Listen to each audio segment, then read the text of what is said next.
Kisah seorang mualaf Indonesia yang belajar agama hingga jadi penghafal Quran cukup memantik rasa penasaran.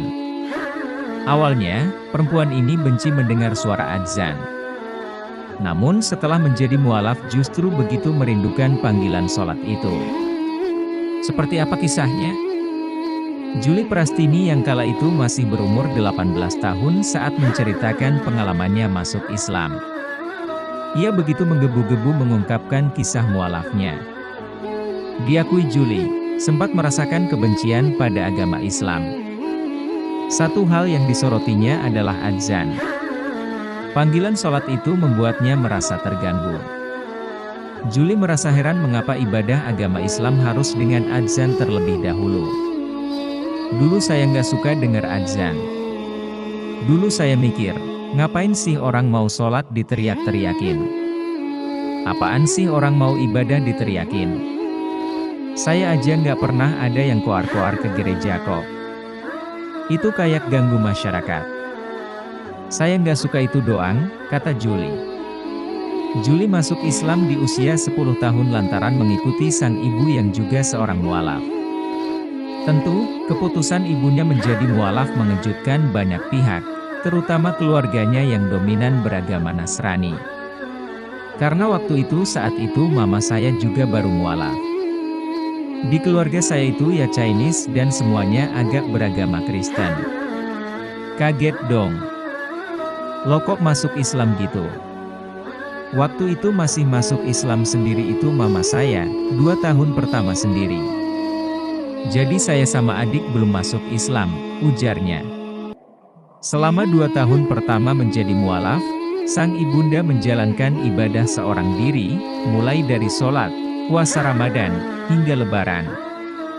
Selang 2 tahun, Juli dan adiknya memutuskan mengikuti agama Islam seperti sang ibu. Namun, sang ibu kebingungan bagaimana mengajarkan anak-anaknya mengenai agama Islam lantaran ia sendiri masih minim ilmu. Akhirnya, sang ibu yang belajar dari seorang ustadzah, disarankan agar mendaftarkan Juli dan adiknya ke pesantren. Dengan harapan, Juli dan adiknya mendapat ilmu agama yang memadai dan melebihi sang ibu. Alih-alih merasa semangat, Juli justru merasa dibuang ketika harus masuk pesantren. Baru 1 bulan masuk Islam, saya langsung ke pesantren. Berasa mau dibuang dan diasingkan, kenang Juli.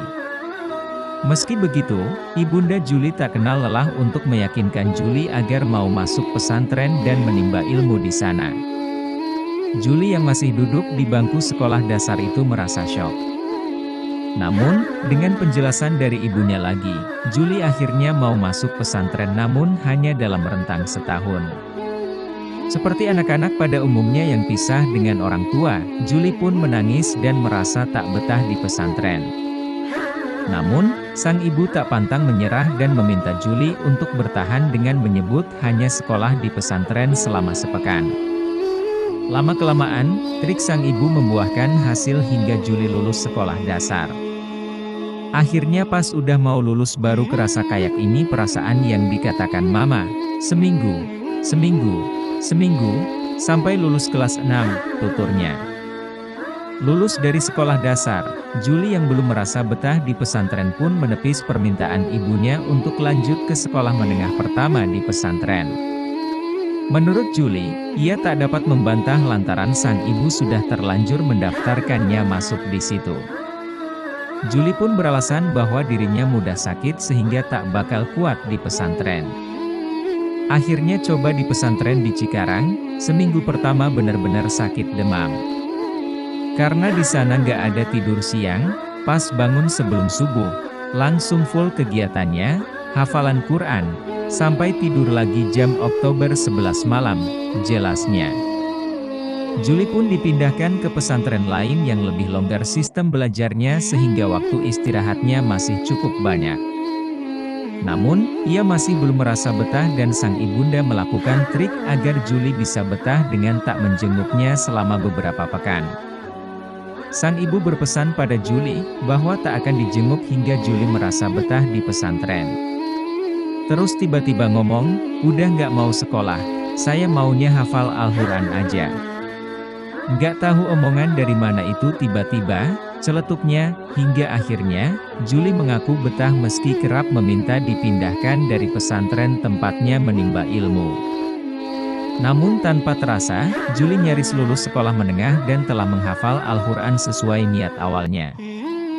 Pokoknya mama saya tuh punya cara buat saya mau di pesantren.